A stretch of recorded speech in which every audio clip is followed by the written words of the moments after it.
Hello everybody and welcome back to Cooking with Ken. Chef Mark here, bringing you some herb preservation today.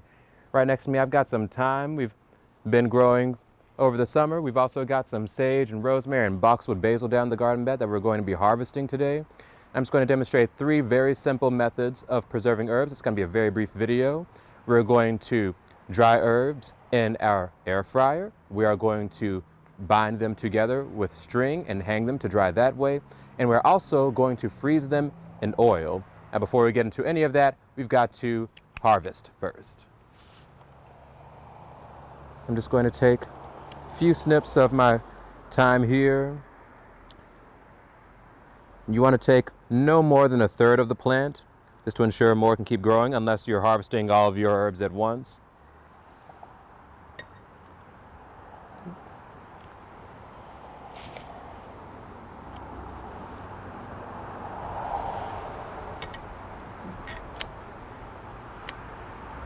I'm happy with that.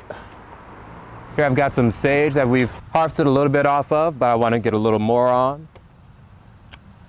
And it's September 24th, 2020 right now. And we're fast approaching the autumn season. As the weather starts to cool down, plants get more at risk of freezing on cold nights. So really within the next month or so, we want to have everything pulled out and harvested in advance of the first frost date.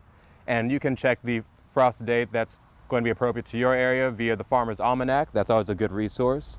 And it's not a guaranteed date, just a general time you should be expecting.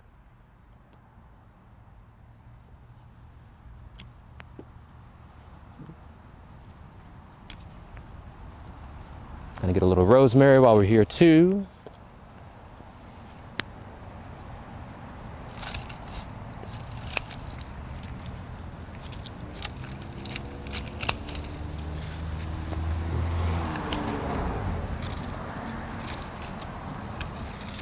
We've got some boxwood basil down here that we're going to harvest as well. Our sweet Genovese basil growing next to it has already bloomed and gotten less bushy and more on the spindly side and dry. So it's not exactly fit for harvesting right now. Once basil begins blooming, it starts to have a really bitter and kind of chemical flavor to it. So it's not something I'm eager to put in any of my food. So I'll just stick to the boxwood.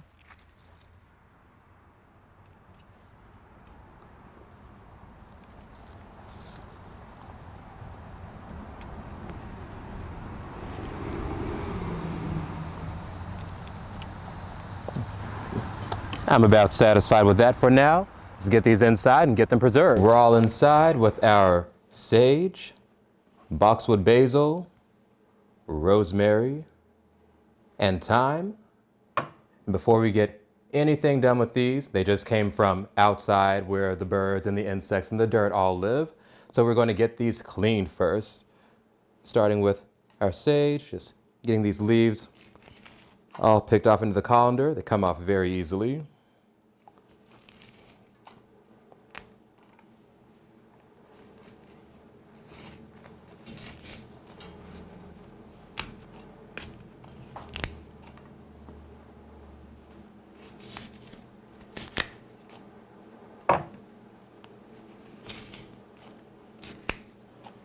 Now let's get these over to the sink. Just getting these running under some cold water. Now with the sage, I want to be particularly thorough about washing. Just kind of gently rub the leaves between my hands and fingers because they have a very velvety and fuzzy surface that's going to trap dirt a lot more easily, so it's not going to simply rinse away. And while you're in the midst of this process, you can pick out any undesirables in your batch, like this leaf here, kind of eaten up by bugs, got a little rot to them, discolored. I don't want that in my sage. Just set him aside. Any others like that I come across. There goes another.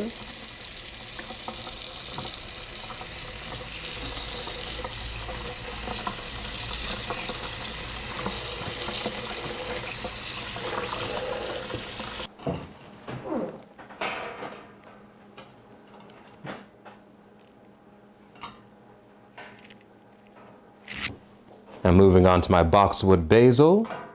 I'm going to leave all the leaves on stem for this guy. These are small leaves that I don't want a chance slipping through the slits in the colander. Just gonna leave this all intact.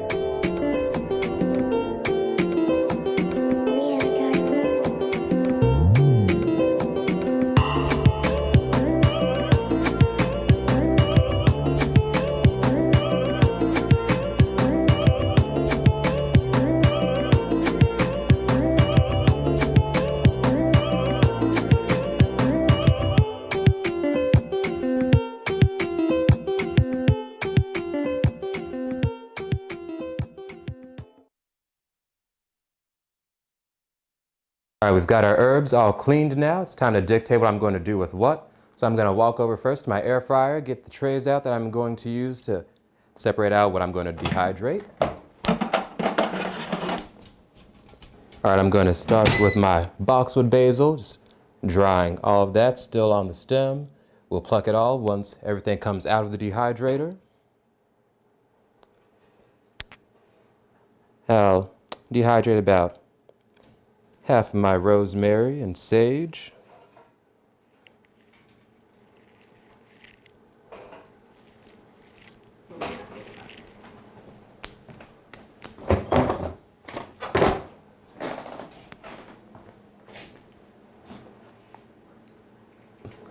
Let's get these into our air fryer now. Now this can be done in a traditional oven, but I decided I wanted to work with the air fryer today.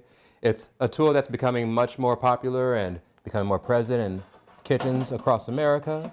So I thought we could showcase a use you might not have thought of for it.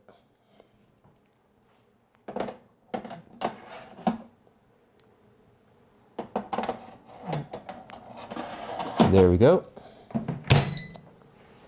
Now we're going to get this set at 125 degrees. It's very low.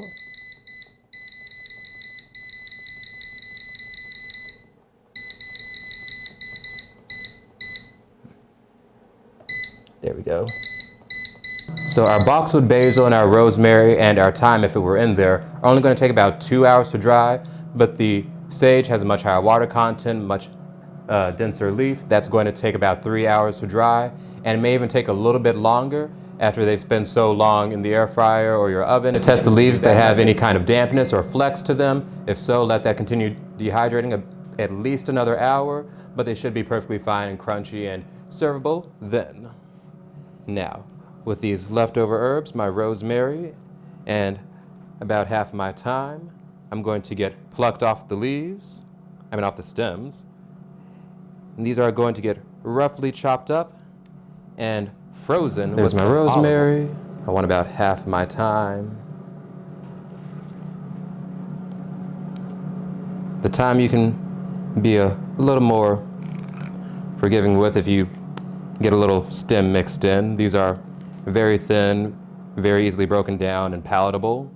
So you don't have to worry too much about somebody chewing on this and thinking, they're chewing on a twig or something.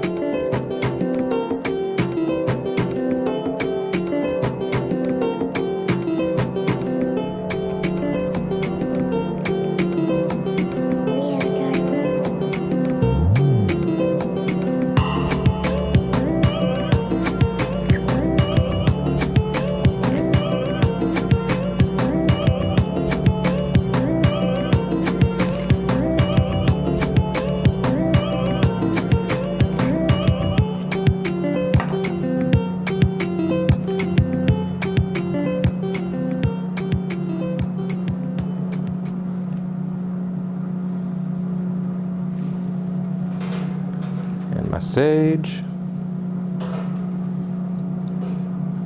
Now we're just going to get all of this chopped up together.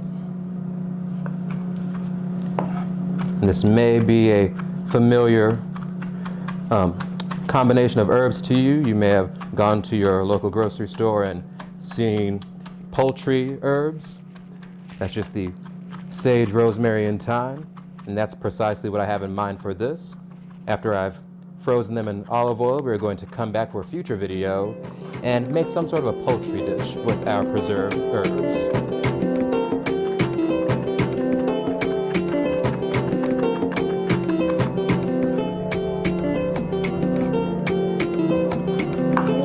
I'm going to chop this really finely.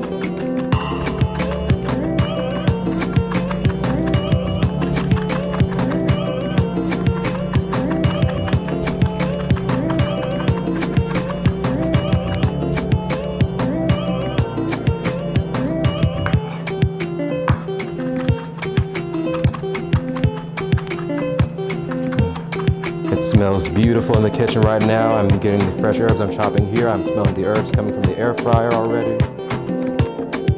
Good day to be in the kitchen.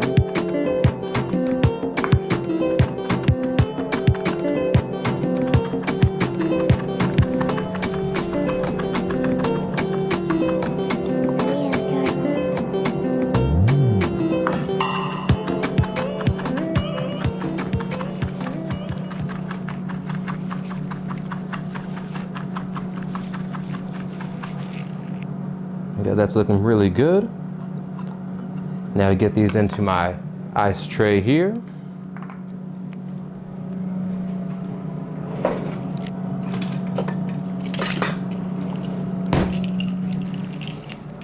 I'm going to portion these out in about half tablespoons per slot.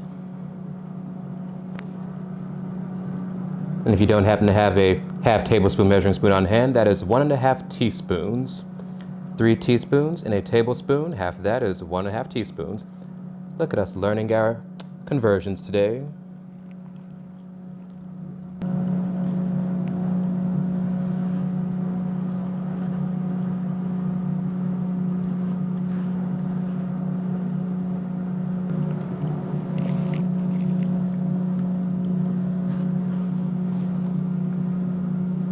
We've got enough for 7 cubes.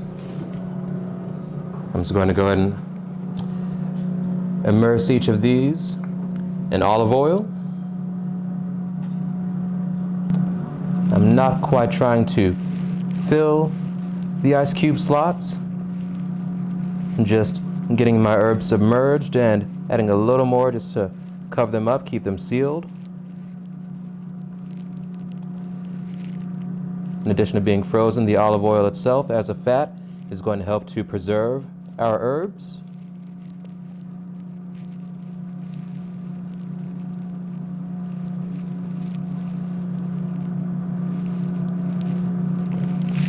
Now all that's left for these is to go into the freezer. All right, into our freezer we go.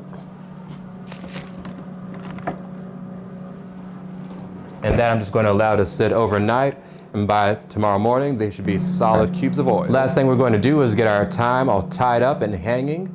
We are going to use just some regular cooking twine. You can use jute twine, it's cheaper, but we just want to get our thyme laid out nicely first. Figure out where we're going to bind it all together, just one end.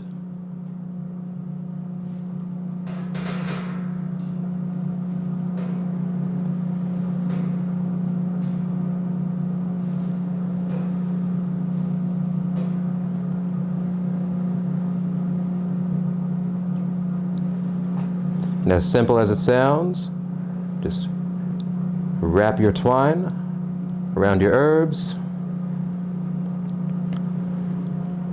and tie them off nicely.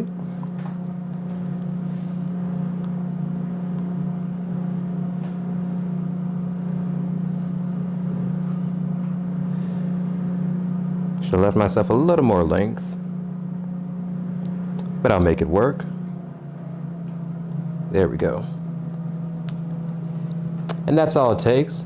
You just find a warm and dry place in your home to hang this. You can take a longer piece of twine and suspend it from the ceiling or tack it up, whatever works best for you. Just make sure it's a warm and dry place. You're going to let that dry for about 2 to 3 days, just checking it daily to, again, see how moist it is or isn't.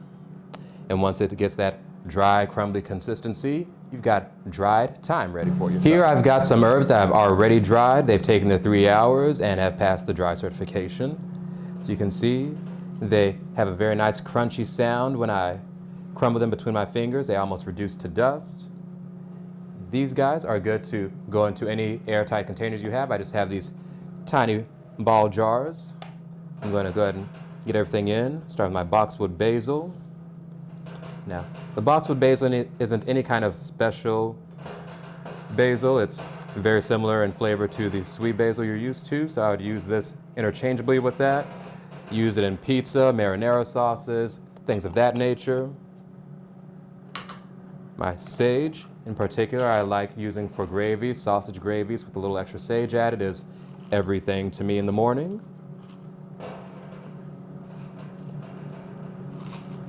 But keep in mind, you can use any combination of herbs that you want in the future. Like I mentioned before, if there are olive oil herbs, I'm going to use those for poultry, so you could easily throw together your dried sage, thyme, rosemary, do another poultry dish, or use for something else completely different. Also circling back to our cubes of herbs and olive oil, you can use that anywhere oil would be appropriate. If you were, say, making a soup or a stew, you would start by dropping your cube into the pan, allowing that to melt. As it's melting, it's going to cook your herbs, and because it is a fat, it is going to further enhance and extract those flavors.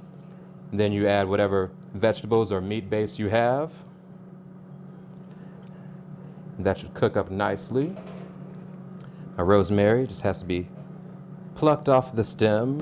And as you're storing your herbs, you want to be sure that they are absolutely dry. Whatever surface you turn them out onto is a dry surface, so that once it goes into the jar, there's no chance of mold spawning. Once you have the slightest bit of moisture, you have brought on the odds of spoilage. And that's exactly what we're trying to prevent. We're trying to preserve our herbs.